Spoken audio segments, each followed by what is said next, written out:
J'ai bien envie d'applaudir pour vous, chers téléspectateurs, vous qui êtes restés jusqu'à cette heure.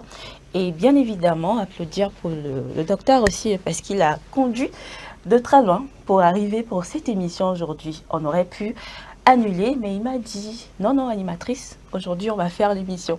Merci à vous, docteur, Merci. quand même d'être venu. Voilà.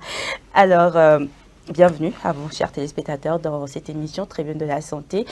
Eh bien, dans l'émission précédente, le docteur a fait cas des hépatites virales en parlant des infections résistantes. Et aujourd'hui, spécialement, nous revenons sur le thème de l'hépatite B, bien sûr, avec docteur Thiao. Alors, comment le virus se transmet-il? Comment agit-il sur le foie? Restez avec nous pour en savoir plus.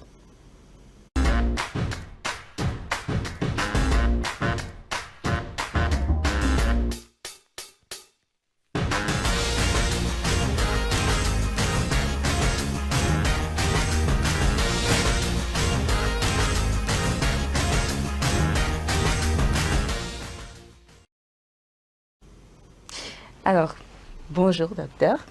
Alors, bonjour animatrice. C'est toujours un plaisir de vous avoir sur ce plateau. Le plaisir est partagé. D'accord. Alors, qu'est-ce que l'hépatite B et en quoi elle affecte le foie? Alors, comme nous l'avons dit l'autre fois dans l'autre émission, l'hépatite B, c'est un virus. Tout comme il y a plusieurs natures de virus, mais l'hépatite ici, c'est un virus. C'est pourquoi on l'appelle viral. Voilà, l'hépatite virale. Et qui affecte effectivement le foie. Okay. Il n'affecte pas n'importe quelle partie du corps, mais c'est spécialement le foie. D'accord. Voilà. Alors, comment est-ce que le virus se transmet? Alors, comprenez que le virus, il y a plusieurs voies par lesquelles on peut contracter le virus. C'est-à-dire que ça se transmet par plusieurs voies. Ça peut être les voies salivaires, voilà. Et quand les gens vont peut-être utiliser certains gobelets, certaines cuillères, et avec la salive qui est là, on n'a pas mieux entretenu, on peut contracter le virus par là, ou bien en s'embrassant, et les gens qui s'embrassent et puis ils se prennent la bouche, ils peuvent se transmettre le virus si l'autre en a. Alors, il y a aussi les voies, comment dirais-je, des liquides. Voilà, la voie sexuelle, voilà, au cours des rapports non protégés, les liquides peuvent aussi transmettre facilement aussi le virus. On peut aussi le contracter par aussi la peau. Voilà, les suaires que l'autre dégage. Avec ces suaires, on peut aussi le contracter. C'est possible de la mère à l'enfant? Et il faut dire que ce n'est pas effectivement une maladie héréditaire, mais bon, ça peut être possible là où les liquides peuvent, voilà, au cours de l'accouchement peut-être. Voilà. D'accord. Alors, pourquoi parle-t-on de l'hépatite B comme étant un tueur silencieux? Oui, effectivement, c'est ce que nous constatons aujourd'hui dans nos communautés et que plusieurs sont même des fois surpris d'être victimes de l'hépatite B, et puisque c'est une maladie silencieuse. On ne connaît même pas le temps d'incubation, c'est-à-dire qu'au moment où le virus est affecté le foie, vous voyez, donc c'est une maladie effectivement silencieuse. Elle peut affecter le foie, elle est là-bas silencieuse, de façon silencieuse. Il n'y a pas de symptômes qu'on va ressentir toute une année. On peut le passer sans sentir de symptômes. Des fois, ça peut prendre jusqu'à 3 ans avant de commencer à sentir certains symptômes. Et donc, comme le mal ne se manifeste pas, ne présente pas des symptômes directement, les gens ne savent même pas qu'ils sont victimes de la maladie. Ah d'accord, donc on peut être porteur du virus sans le savoir. Exactement. Donc, et une fois qu'on commence à sentir, je peux même dire des simples symptômes, et comme peut-être léger maux de tête qui vient par moment, c'est des douleurs abdominales, et d'autres c'est des picotements ou bien des contractions au niveau du thorax. Voilà, et bon, il y a d'autres, c'est des troubles digestifs. Donc ça dépend, hein, il y a plusieurs symptômes. Et même des fois, on ne met même pas, on ne pense même pas que c'est l'hépatite. Voilà. Disons en général, le mal se présente comme les signes du palu. Voilà, des fois c'est comme c'est le palu, or en réalité ce n'est pas le palu, c'est l'hépatite B qui est là. Enfin, on fait des analyses pour le palu, c'est négatif, on se prend des renforts, or c'est encore aggravé le mal. Mais ce que nous avons constaté, comme c'est un mal dur, nous avons parlé dans l'autre émission que ce sont des infections résistantes. Voilà, ce sont des maladies qui résistent contre plusieurs traitements. Ceci étant, vous allez voir que la plupart finissent mal. Ça a tué bon nombre de personnes aujourd'hui et dans le monde, c'est malheureusement. Malheureusement. Voilà. Alors avant de continuer avec vous, docteur, nous allons suivre ensemble cette vidéo et on revient juste après. Le virus de l'hépatite B, ou VHB, est une maladie sexuellement transmissible, MST, qui infecte le foie, organe qui filtre le sang et régule le taux de sucre. L'hépatite B peut prendre plusieurs formes. Aiguë lorsqu'elle dure quelques semaines, chronique lorsqu'elle dure plus de 6 mois, ou fulminante lorsque les cellules du foie sont détruites. Les symptômes de l'hépatite B vont dépendre de la réponse immunitaire de l'individu. Ils se manifestent par des douleurs abdominales, une urine foncée, de la fièvre, une perte d'appétit, des douleurs articulaires, des nausées et vomissements, une asthénie ou grande fatigue. La transmission de l'hépatite B se fait par contact avec une personne infectée, via son sang, via ses fluides corporels, salive, sueur, larmes, sperme, et chez les femmes enceintes avec leur nouveau-né. Le plus souvent, l'hépatite B se guérit spontanément. On préconise tout de même, en cas d'hépatite B aiguë, du repos, éviter toute consommation d'alcool et les médicaments toxiques pour le foie, dépister et traiter l'entourage. En cas d'hépatite B chronique, les médecins vous recommandent des traitements antiviraux. Enfin, en cas d'hépatite B fulminante, il faut traiter les symptômes liés à l'atteinte du foie, proposer en urgence une transplantation de foie. Nos conseils pour éviter les hépatites B: protégez-vous en cas de rapport sexuel, demandez le vaccin de l'hépatite B efficace et sans danger, faites-vous dépister. L'hépatite B peut avoir de graves conséquences. Il est important de se faire vacciner et dépister en cas de symptômes. Pour en savoir plus sur les hépatites B, retrouvez toutes les infos sur oureka.fr. De retour sur ce plateau et chers téléspectateurs, la ligne est ouverte à présent pour vous et vous pouvez nous envoyer vos questions sur WhatsApp sur le numéro 98 29 43 43. Je répète, 98 29 43 43. Alors, docteur, quand la maladie devient chronique, quelles sont les complications? Alors, et vous voyez, comme nous le disons, quand la maladie s'aggrave, et parce que des fois, et quand même, il y a d'autres qu'on diagnostique, qu'on on sait que la personne est victime de l'hépatite, d'autres qu'on n'a même pas pu diagnostiquer. Et comme je l'ai dit, bon, peut-être quand la maladie s'aggrave, surtout, on peut avoir les problèmes de constipation, on peut faire 2-3 jours sans faire les selles, les troubles digestifs apparaissent puisque le foie joue un grand rôle dans la digestion, en sécrétant la bile. Alors, voilà, il y a d'autres, ça provoque des vomissements. Vous voyez, la personne, des fois, elle vomit. Alors, quand la maladie s'aggrave, on peut avoir aussi d'autres complications et au niveau peut-être surtout des arthroses, on peut avoir des douleurs. Je vais dire aussi qu'on rentre dans les cas plus avancés, dans cirrhose de foie, où on aura observé une rétention de liquide dans le ventre. Vous voyez, le ventre se gonfle chez l'individu en question. Voilà, on va faire la ponction, on va faire sortir, dégager l'eau, mais après ça reprend. C'est-à-dire que le foie est vraiment détruit à un pourcentage qui peut, les cellules hépatiques sont détruites jusqu'à même 80%.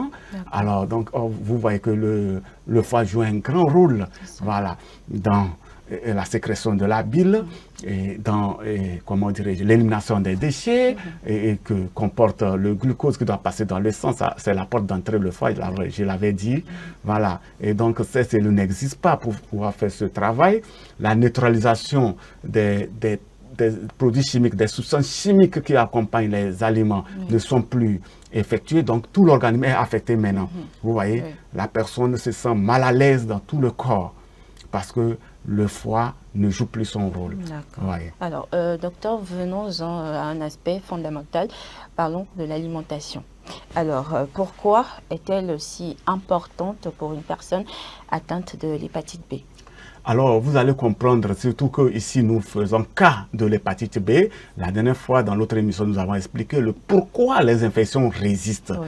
Alors, donc, l'alimentation joue un grand rôle. C'est bien vrai que c'est l'hépatite virale, c'est une infection qui est venue de milieu extérieur pour affecter le foie principalement, mais l'aliment constitue maintenant une base, soit avantager le foie ou bien comment encore aggraver l'état de santé du foie.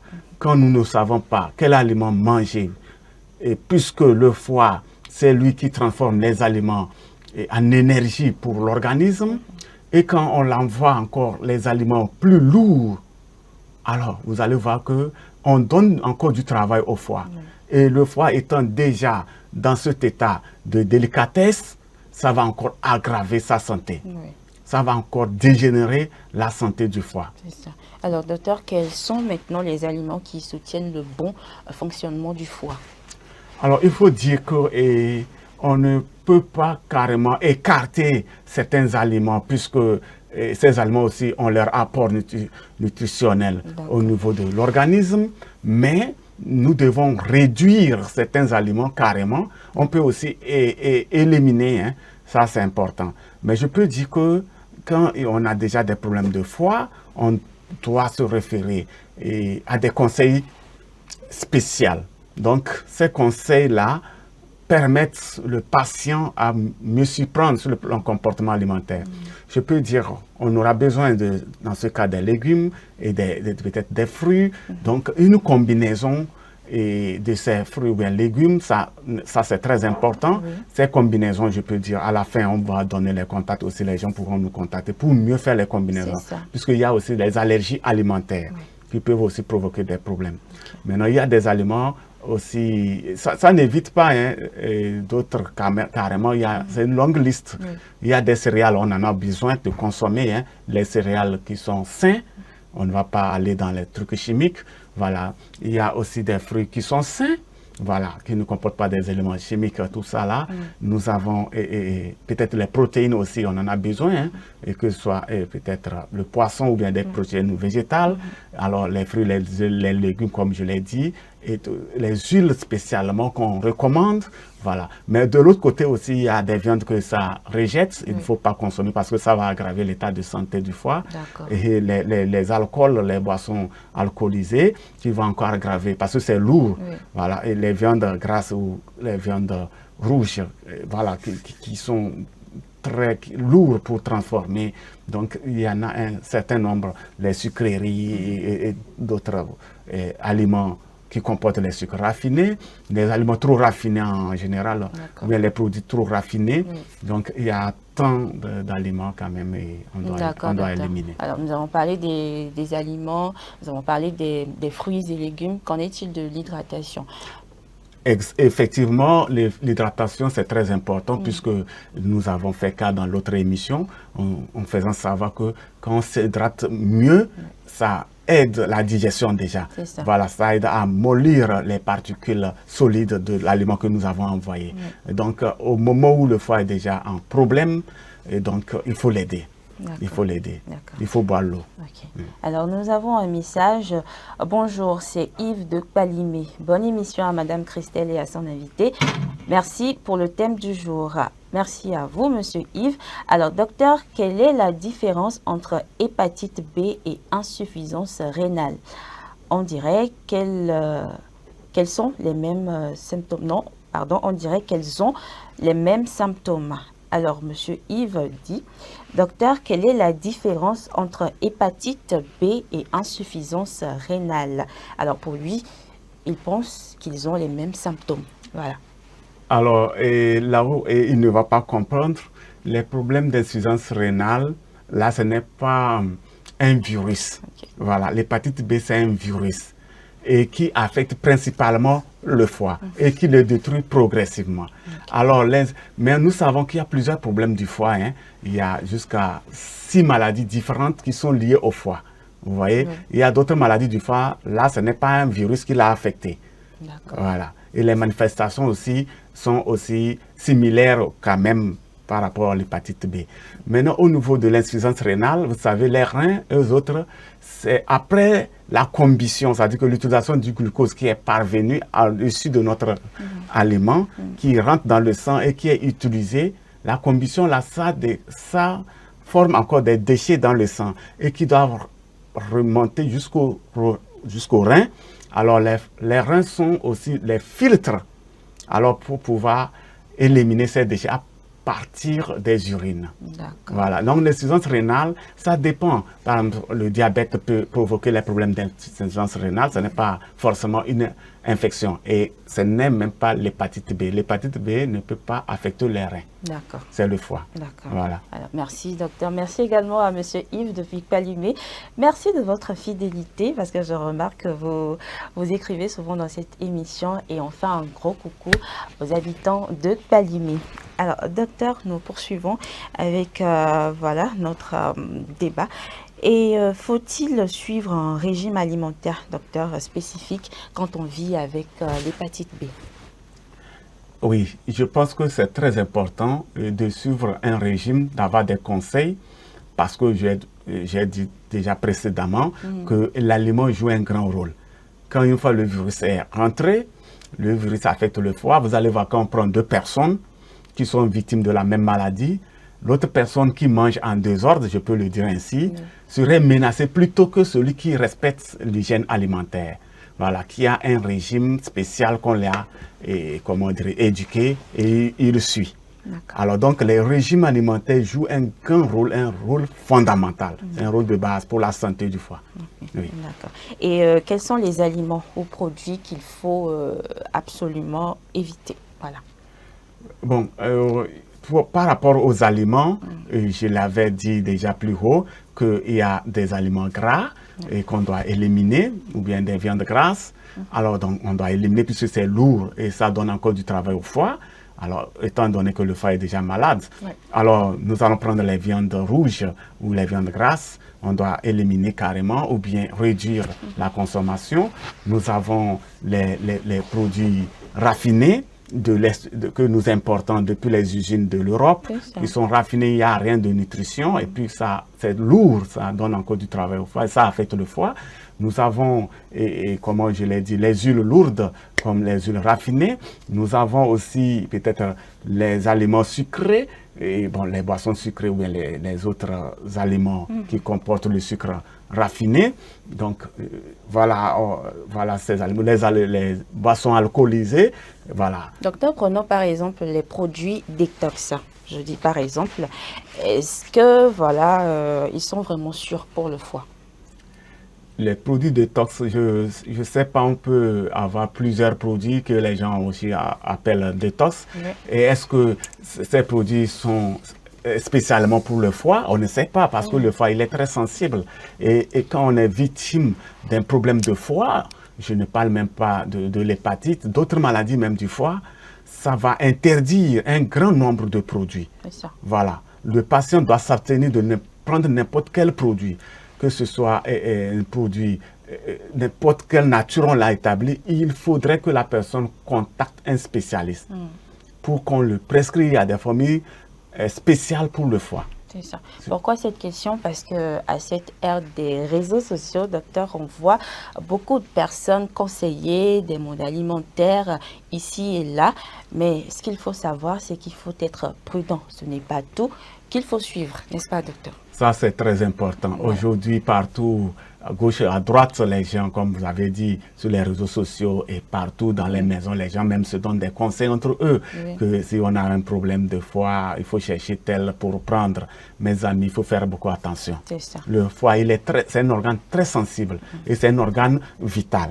Ça veut dire que quand la santé du foie n'y est pas, la santé de tout un organisme est partie dans l'eau. Justement. Vous voyez? C'est ça. Alors, d'après votre expérience, docteur, quelles sont les erreurs les plus fréquentes que vous constatez chez les patients? Les erreurs.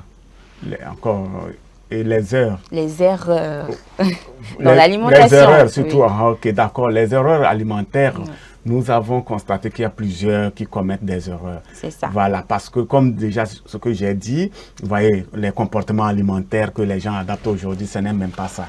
Ce n'est même pas ça. Donc, ils aggravent la santé du foie. Voilà pourquoi aujourd'hui, nous voyons que beaucoup ont problème de foie et malheureusement, ça finit mal. Malheureusement, la santé va se dégrader un jour et on a perdu les vies humaines comme ça. Ça arrive à une étape où vraiment l'état est avancé, la santé du foie est vraiment dégradée. Au départ, les gens peuvent même avoir des soulagements quand on prenant certains produits même, mais après, ça menace. C'est ça. Voilà pourquoi il faut contacter. Alors, on peut dire que ces erreurs sont parfois dues au manque d'informations et c'est pour ça que nous sommes là pour voilà, vous apporter l'information nécessaire. Voilà.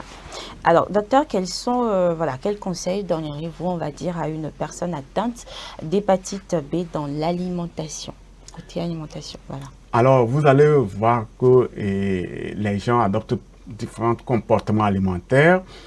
Mais ce que je voudrais dire, attirer encore l'attention des gens, c'est mieux de contacter parce que même quand les gens se disent les fruits c'est bon pour la santé, mais il faut savoir prendre ces fruits. Est-ce que tous les fruits vont passer pour cet organe, c'est-à-dire ou bien cet organisme en général? Il y a des allergies alimentaires. Et quand on parle de l'allergie, ça peut engendrer des problèmes sérieux aussi pour la santé, les fruits et légumes. Donc, il faut qu'on fasse une étude préalable, connaître l'état de santé de la personne, connaître la nature du sang de la personne et tout ça, là, il y a plusieurs paramètres que nous devons prendre compte avant de pouvoir l'orienter dans les conseils alimentaires. Ça va être très indispensable. D'accord. Oui. Alors, c'est un message, docteur, souvent on nous dit que l'hépatite B peut perforer l'intestin. Est-ce vrai? Alors, bon, ce n'est pas vraiment confirmé. Je ne peux pas le dire que c'est vrai, non. Aucune étude poussée scientifique n'a encore fait pour prouver que c'est vrai. Ça, c'est le foie, il va détériorer. Voilà, c'est le foie, il doit détériorer progressivement. Voilà. Alors, parlons maintenant de la prévention, docteur. Quel rôle joue l'alimentation dans la prévention de l'hépatite B? Alors, je pense que l'hépatite B aujourd'hui, les gens ne se font pas diagnostiquer et ils devraient le faire, se diagnostiquer pour voir. Comme je l'ai dit, des fois c'est silencieux. La personne est victime, mais elle ne sait pas qu'elle est victime. Voilà. Et sur le plan comportement alimentaire, vraiment c'est tout un désastre que nous constatons. Et ça dit que les gens se donnent certains comportements alimentaires, ou bien comme on l'a dit, par rapport aux conseils, les gens sur les réseaux sociaux donnent des conseils que les gens les prennent appliquer. Et un temps, vraiment, ils voient qu'il est menacé. C'est ça. En fin de compte, il est menacé. Parce que l'information n'est pas exacte. Elle n'est pas dans sa totalité. Donc, je pense que sur le plan alimentaire, les gens doivent vraiment s'éduquer. Et comme nous avons dit, nous sommes aujourd'hui aussi disponibles, c'est notre domaine d'éthique et nutrition, pour pouvoir apporter ces éclaircissements encore plus mieux. Voilà, je le dis, c'est très important. C'est ça. Parce que quand nous voyons les cas avancés, vraiment, ça c'est autre chose. Voilà, donc, il est très préférable que les gens contactent pour avoir des conseils spéciaux.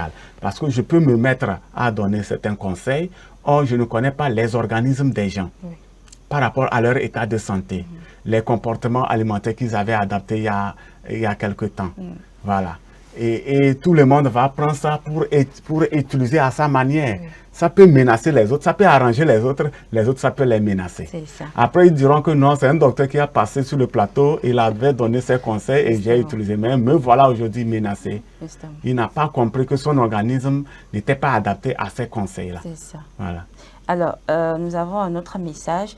Salut, je suis au Burkina. Merci pour l'émission. Quelle sera la conduite à tenir devant un nouveau... D'accord. Alors, je pense que la personne veut dire quelles conditions à tenir devant une personne atteinte de l'hépatite B. Parlons toujours de la prévention. Donc, si je peux reformuler, je pense que la personne veut dire comment se comporter en face d'une personne atteinte de l'hépatite B. Oui, effectivement, on devrait le revoir.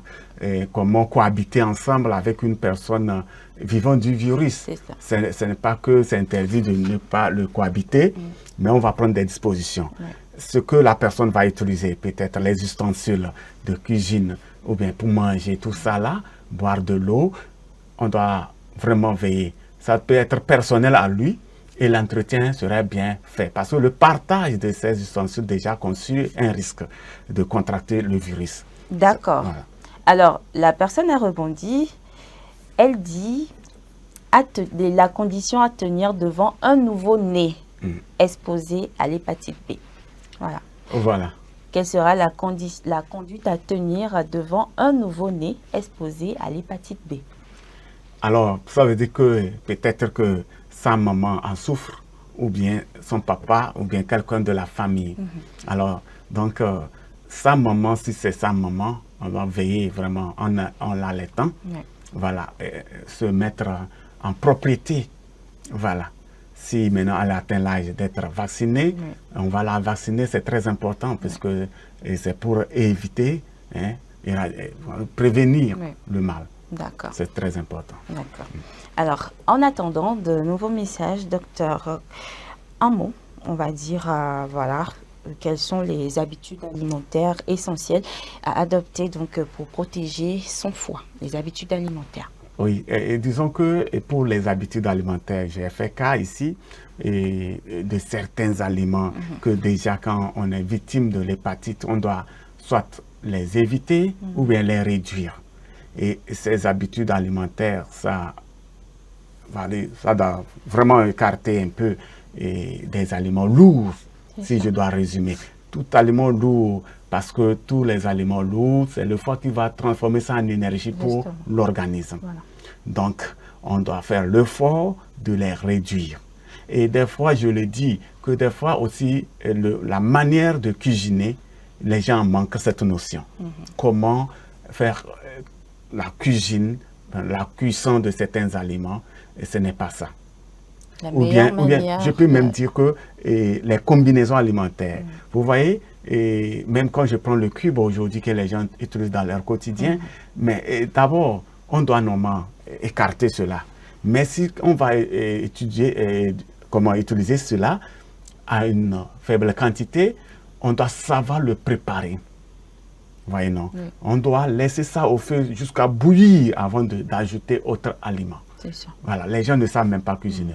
Les boîtes de conserve tomates, normalement, si ce n'est pas bien traité, vous voyez comment depuis l'Europe, comme ça nous parvient, et c'est trop raffiné avec des produits de conserve et tout comme ça, les additifs chimiques, ça ne peut pas nous avantager. C'est ça. Voilà. Il y en a un certain nombre d'aliments qu'on doit voir. Okay. Oui. Alors, docteur, ici, on revenait un peu sur comment se protéger, voilà, quand on vit avec une personne atteinte de l'hépatite B.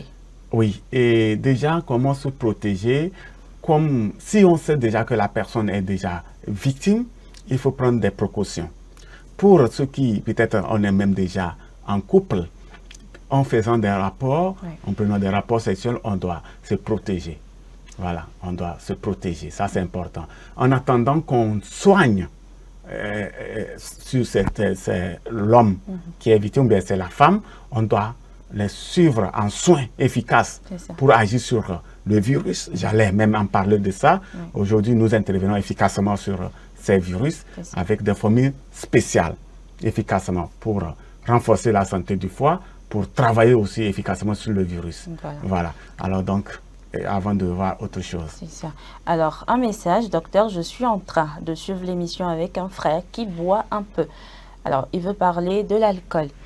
Il dit que l'alcool guérit l'hépatite B. Wow. Et que, voilà, à défaut, quand il a la gueule de bois, il vomit un liquide jaune qui le soigne du palu. Aussi, docteur, entre le foie et les reins, quel organe doit être prioritaire? Alors, je reprends, docteur. Je suis en train de suivre l'émission avec un frère qui boit un peu.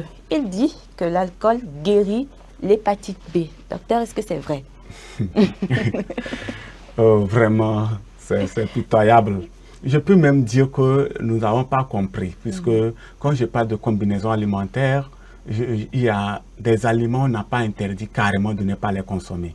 Mais on peut interdire de ne pas les consommer quand la personne est victime de certaines maladies cardiovasculaires cérébrales, voilà, les problèmes de l'hypertension, le diabète, et puis les problèmes de cœur, ou bien les problèmes cérébraux, c'est-à-dire que AVC par exemple, donc on est déjà en risque. On doit réduire certains aliments, bien on peut les écarter. Comme j'ai cité, les alcools, les viandes grasses, les aliments gras et d'autres. Voilà.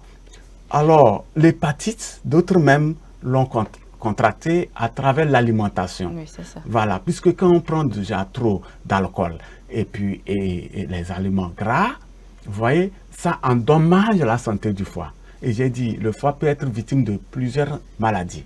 Voilà, dont même les cirrhoses. Et on est, quand déjà avec ces aliments, on est déjà exposé à contracter la maladie aussi. Partout où on partage au même, comment dirais-je, ces ustensiles pour peut-être boire les verres ou bien les calebasses, voilà, on est déjà exposé. Maintenant, quand on est exposé, quand on prend ces aliments, on aggrave. Il ne faut pas qu'il dise qu'il est en train de se soigner de la maladie. Il aggrave la santé du foie. Et sa santé est en danger. Maintenant, voyons, concernant le foie et les reins, nous parlons des organes vitaux. Les organes vitaux, ce sont... Le foie, c'est la porte d'entrée, j'ai bien dit ça, c'est lui qui est là, garde-fou, pour purifier les saletés du glucose, neutraliser les produits chimiques et tout ça là, voilà, transformer les aliments en énergie pour envoyer dans le sang, et donc au reste de l'organisme, je vais dire. Donc, vous voyez, son rôle est capital. Notre vie dépend du foie. Si le foie est malade, notre vie est en danger. Il faut qu'on comprenne. C'est pourquoi on l'appelle organe vital. C'est lui qui maintient notre vie en main. Maintenant, les reins font partie des organes vitaux. C'est la porte de sortie. Donc, avec la filtration des déchets dans le sang, donc après combustion du glucose, ça va passer au niveau du foie. Et ces déchets seront... C'est la porte de sortie qu'ont les reins. Donc, avec l'urine. Donc, le cœur aussi, c'est un organe vital. Donc, tous sont importants. D'accord. Alors, il dit, est-ce que l'hépatite B se soigne, voilà, complètement? Oui, et je peux dire que aujourd'hui, il y en a d'autres qui ont la chance de s'en sortir avec les soins que nous mettons en place. Avec des formules efficaces, on peut en finir avec le mal. Et je l'avais signalé plus haut que des fois, on ne connaît même pas le temps d'incubation. C'est-à-dire que le moment où le virus aurait affecté le foie, comme c'est silencieux, des fois, ça avance et avec les simples symptômes qu'on découvre avec des analyses, on va découvrir que c'est l'hépatite qui est là. Vous voyez? Et donc, d'autres ont la chance de s'en sortir. Ça dépend, je ne dis pas à 100%. D'accord. Alors, un autre message, toujours du Burkina Faso. Quel conseil à donner aux patients qui font le vaccin EVAX sans faire le dépistage? Ceux qui font le vaccin sans se faire au préalable dépister. Ça, ce n'est pas normal. Ce n'est pas normal de se vacciner tant qu'on n'est pas passé par le vaccin. Non, c'est-à-dire que se vacciner tant qu'on n'a pas passé par le diagnostic qui met en évidence que vraiment il y a la présence du virus dans une analyse donnée. Donc, c'est courir un danger. Parce que si le virus existe déjà et on a pris le vaccin maître, ce n'est pas le vaccin qui va détruire le virus. Le virus doit demander un traitement obligatoire. C'est quand on finit avec lui qu'on va faire le vaccin. C'est ça. Alors, merci pour vos messages et nous sommes pratiquement à la fin de cette émission. Mais nous avons un nouveau message. Voilà, quel médicament une personne atteinte d'hépatite B doit éviter? Alors, il faut comprendre qu'il y a plusieurs médicaments qu'une personne atteinte de l'hépatite B doit éviter. Ça, il faut le savoir. Les produits qui doivent intervenir en cas de l'hépatite B, en cas du problème de foie, sont des produits très restreints. Que ce soit au niveau médication, au niveau des produits chimiques, c'est très restreint. C'est un petit nombre de produits qui peuvent aller. Au niveau diététique, dans le domaine que nous sommes, ça doit demander l'intervention là. L'intervention elle est capitale. Et nous procédons à la prescription des formules, des produits très spéciaux qui vont aller. C'est très important. D'accord. Alors, Merci beaucoup pour les réponses. Je suis satisfait. Eh bien, nous sommes satisfaits que vous soyez satisfaits. Voilà. Merci à vous tous, voilà, qui avez suivi cette émission. Nous sommes pratiquement à la fin, mais nous allons laisser le docteur donner son contact afin que ceux qui n'ont pas pu, voilà, envoyer des messages ici puissent, voilà, le joindre après l'émission. Voilà. Alors, docteur, vos contacts. Alors, bon, nous répondons au 90 Oui. 46 30 Voilà. 93. Voilà. Alors, 90 46 30 96. 93. 93, Oui. voilà, 90, 46, 30, 96. 93 alors. 93. Oui. Merci à vous, docteur, encore pour vos explications et bien sûr pour votre disponibilité. Alors, vous pensez à vous faire vacciner contre l'hépatite B, à vous faire dépister bien avant de faire la vaccination et adopter surtout une bonne alimentation pour voilà, préserver votre foie. Merci de nous avoir suivis. Merci à tous ceux qui nous ont voilà, envoyé des messages de Balimé au Burkina Faso ou encore voilà, d'autres pays ou d'autres régions d'Atakpamé. Merci de nous suivre et on se retrouve mercredi prochain. Prenez soin de votre santé.